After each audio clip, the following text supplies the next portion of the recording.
Question: if you lived in Canada for 30 years and want to retire at age 55, does Philippines and Canada have a social security agreement? So, kailangan babalik every 6 months. Utilize naman natin yung mga weights. Ano siya? SLOUGH. S-L-O-U-G-H. For 47, ang binayad natin. Yan, dinidetect kung may kuryente. Alright!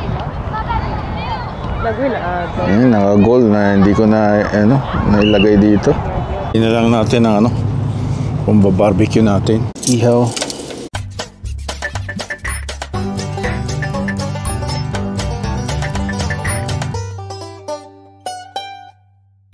Yeah, boy.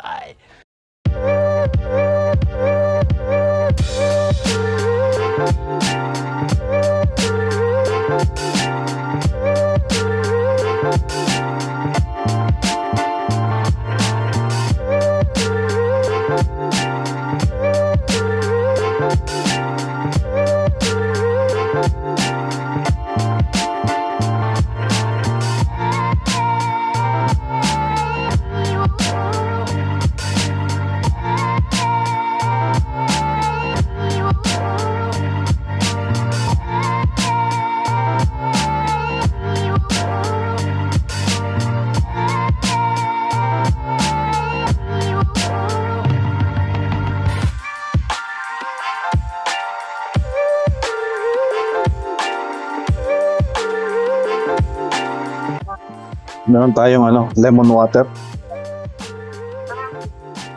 Tsaka pitchel, na glass pitchel. Lagyan ako ihaw na ihaw. Nag-slice tayo ng lemon, tapos saka natin lagyan ng Brita filtered water. Kailangan din natin mag-wait 5 minutes lang tayo rito para ma-utilize naman natin yung mga weights.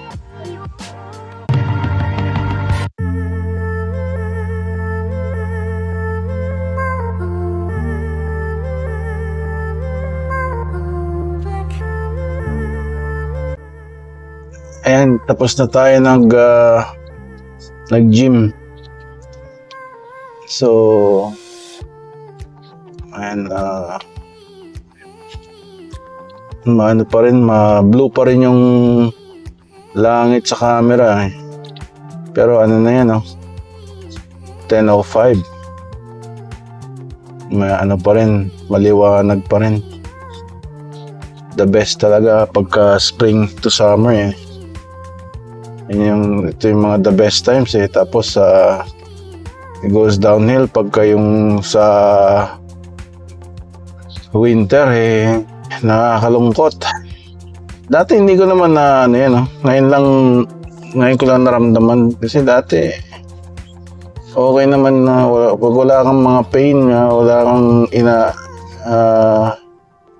inaalala na sakit, hindi mo mararamdaman yung lungkot ba.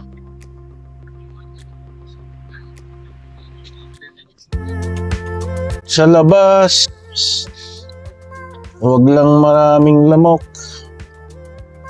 Naglalabasan na yung mga insekto pagka mainit eh. Wala na yung mga lamok. Dahil pa naman lamok dito banda, kasi may SLOUGH. S-L-O-U-G-H. Parang sapa. Kumbaga sa atin hindi naman batis eh. Sapa kasi siya eh. Andun siya, parang river na nag-idle lang, hindi siya flowing. Yan. Okay. Good night. See you tomorrow. The next day. Ang ulan na ngayon. Kagabi maliwanag eh. At saka walang ulan. Pero okay lang yan dahil para iwas sa forest fire, wildfires. Tsaka weekdays naman ngayon eh. Thursday. Yan, 12 degrees. And it's around 9 a.m. Alright. Nag-ahit tayo. Walang buhok na ating bungot. Dito tayo sa Home Depot. Hanap tayo ng murang light para sa kitchen. LED. Ayan. Artiga. Ito yung kinuha ko eh. 109. Mahal din. Meron sila yung 999 eh. Yata available ngayon.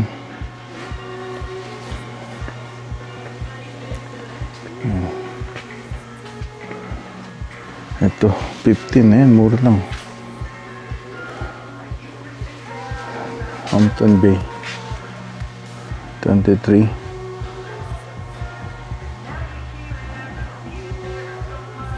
Yung LED. Ito maganda. Ganyan $200. Low profile.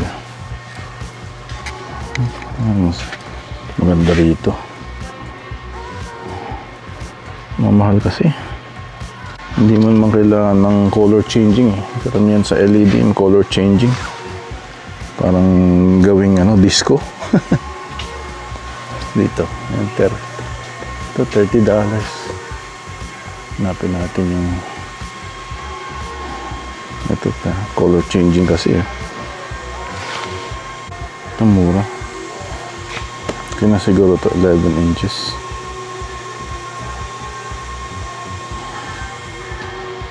$20. Artika yung binili ko dun sa sa Costco. Wala rin. Hindi rin maganda. $99. 29. Maliit masyado. 41. Maliit masyado. 9 inches. Ayan ito kaya yung hanging. Ayan at 34.47 ang binayad natin dito sa ilaw.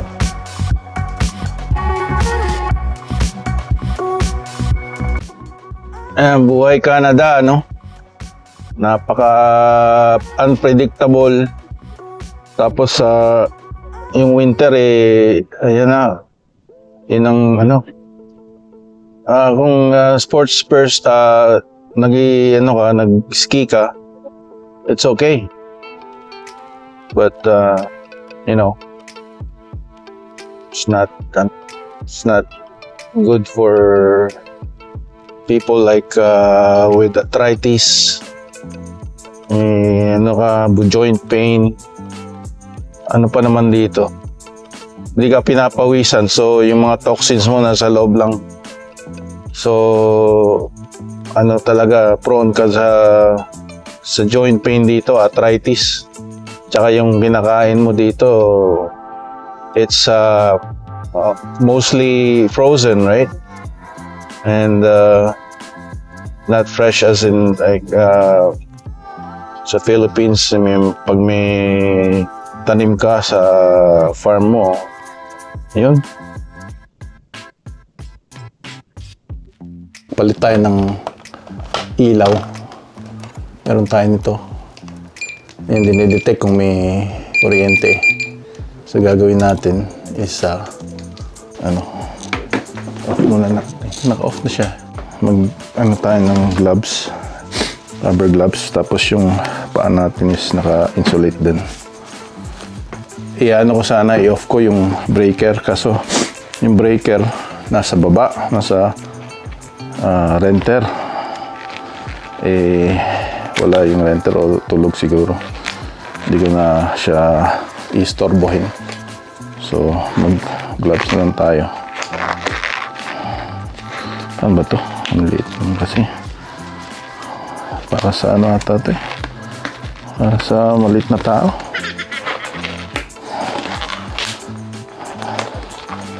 Yan. Sikip. Yan, tapos yan tayo dito. unwind natin itong mga to.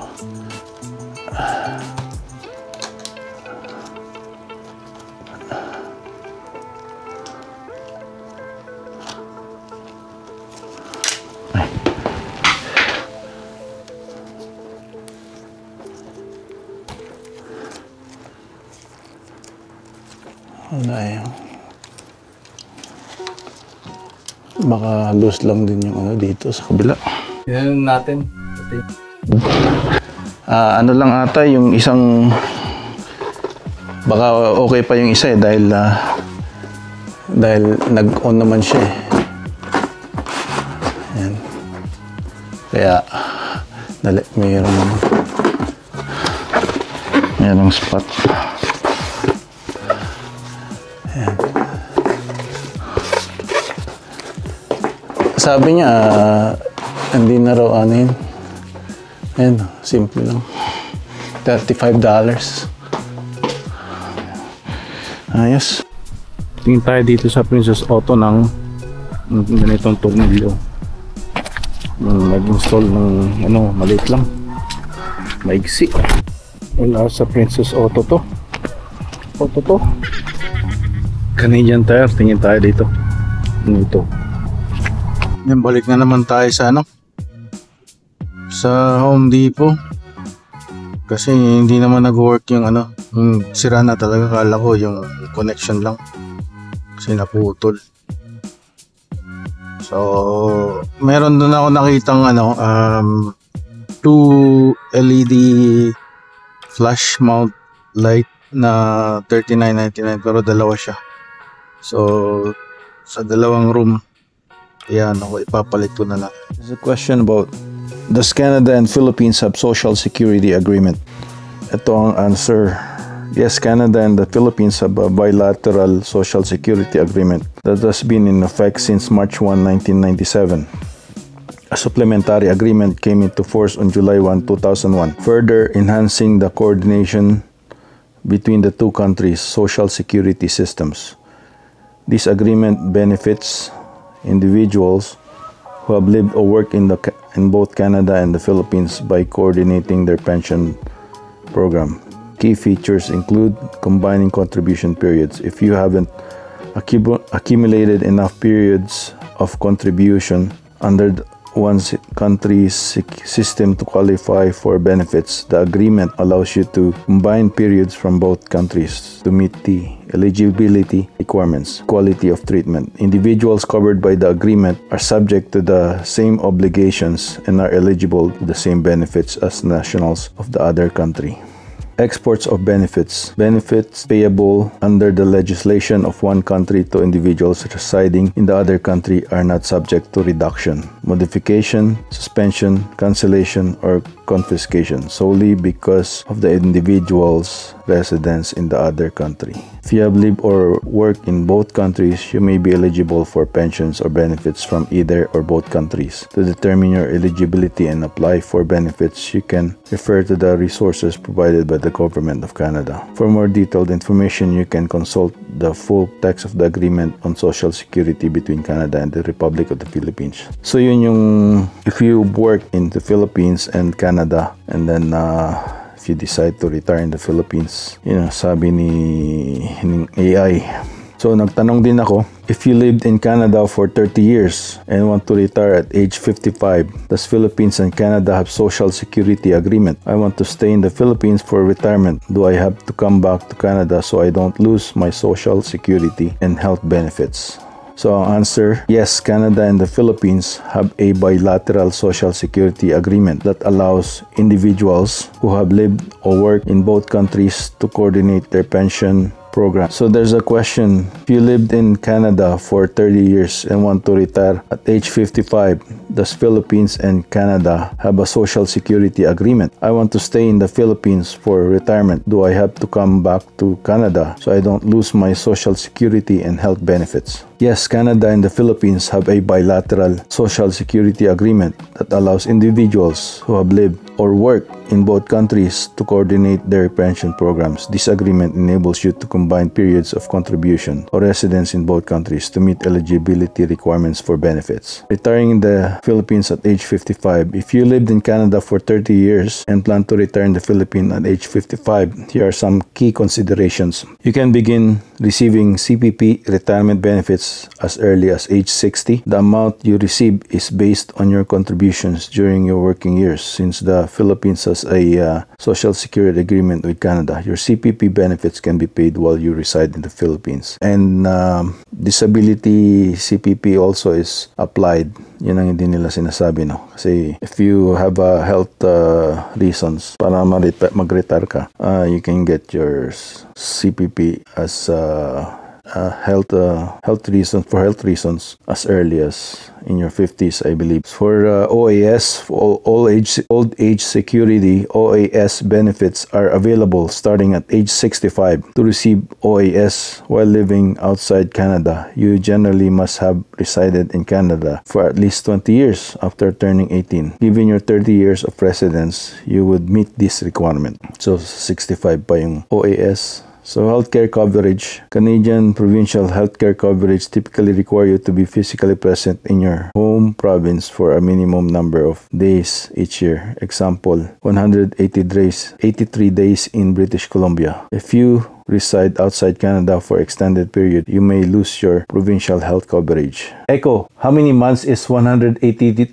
days? 183 days is 6 months. So 6 months. To maintain health coverage, some provinces allow you to temporary absences, but long-term or permanent relocation abroad usually results in the loss of coverage. You would need to reestablish residency in your province and may be subject to waiting periods before coverage is reinstated. Yan. CPP. So summary, CPP eligible to receive starting at age 60, payable while residing in the Philippines.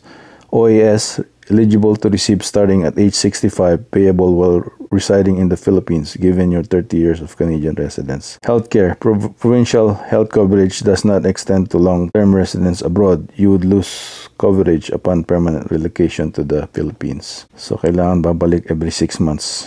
Therefore, you do not need to return to Canada to receive your CPP and OAS benefits. However, to maintain or reinstate provincial health coverage, you would need to reestablish residency in Canada. Yun po ang answer sa ating question. 2,000 years later. Ayan. Yun, nag-ano tayo. Nag-lawnmower tayo pero hindi pa natin kinuha yung mga naputol na mga damo. Magiging mulch na lang yan. Kasi nilagay ko yun sa gilid.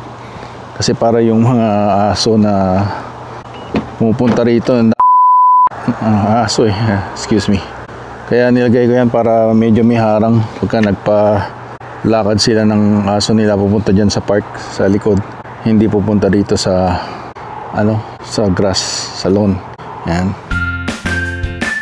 Yan, salamat sa mga nakikinig sa atin sa ating vlogs at those of you that stays longer and watch my vlog. I appreciate what you do. All right, thank you. And Sunday morning, magandang umaga, magandang hapon, magandang gabi sa mga naroroon. Tayo ng soccer ni Bunso. Prince George. Dati nakalagay dyan kung yung population tinanggal na nila. Nakalagay dati POP 80,000. Then yung main Prince George Secondary School, daming Pinoy dyan. Ito nilagyan nila ng bakod to dahil may mga estudyante tumatawid, may namatay, kaya may bakod na ngayon. Yun yung namatay yung estudyante. Siguro hindi nakita ng driver. Yan. Kasi dark. Tsaka mabilis siguro siya. Yung estudyante naman siguro nagsa-cellphone.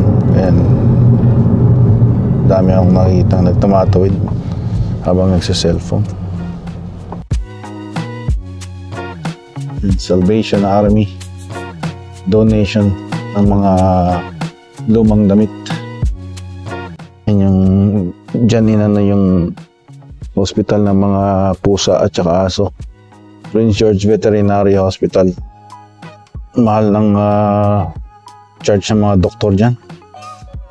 Ito naman yung mga recycle. Ayan. Yung entrance niya sa harap kasi bilang side.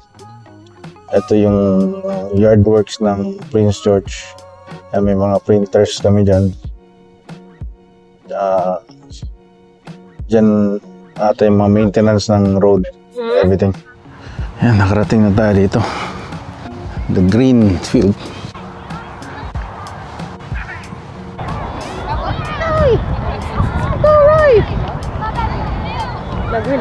Ayan, naka-goal na hindi ko na nailagay dito. Sayang. Yan. Nakuha naman sa kanya. Go right! Go right!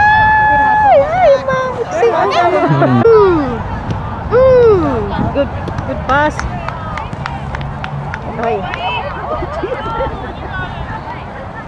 Oh my God. Pinasa, hindi naman kasi pumunta doon si Roy. Oh!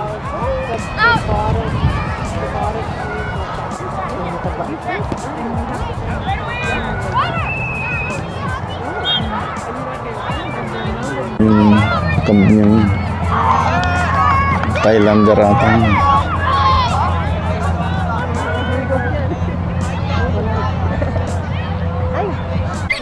Why you stop? Bakit nag-stop? Ayan na, wala na.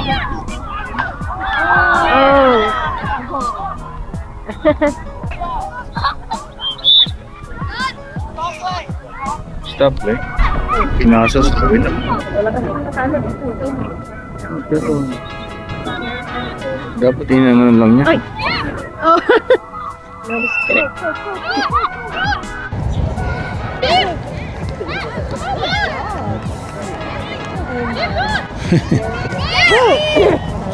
Pas. Bilis to yun. Yun. Oh, ayan, nakikipag-away ba ta?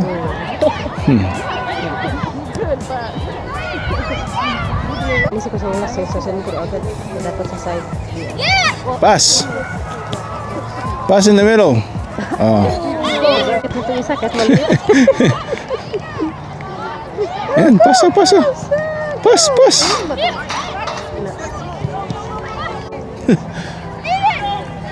Go! Ride the ball, man. Ayan.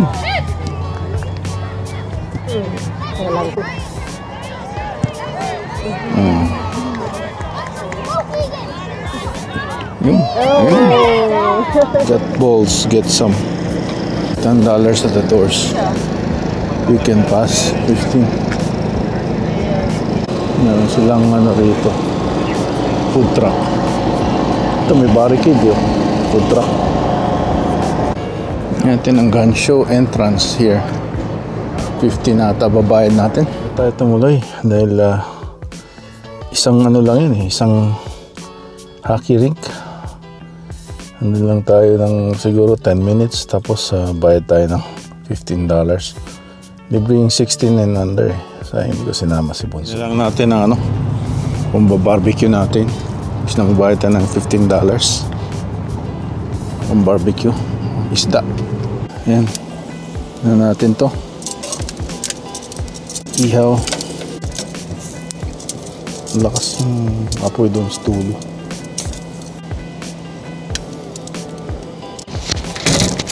Yan, plantain. Fried plantain.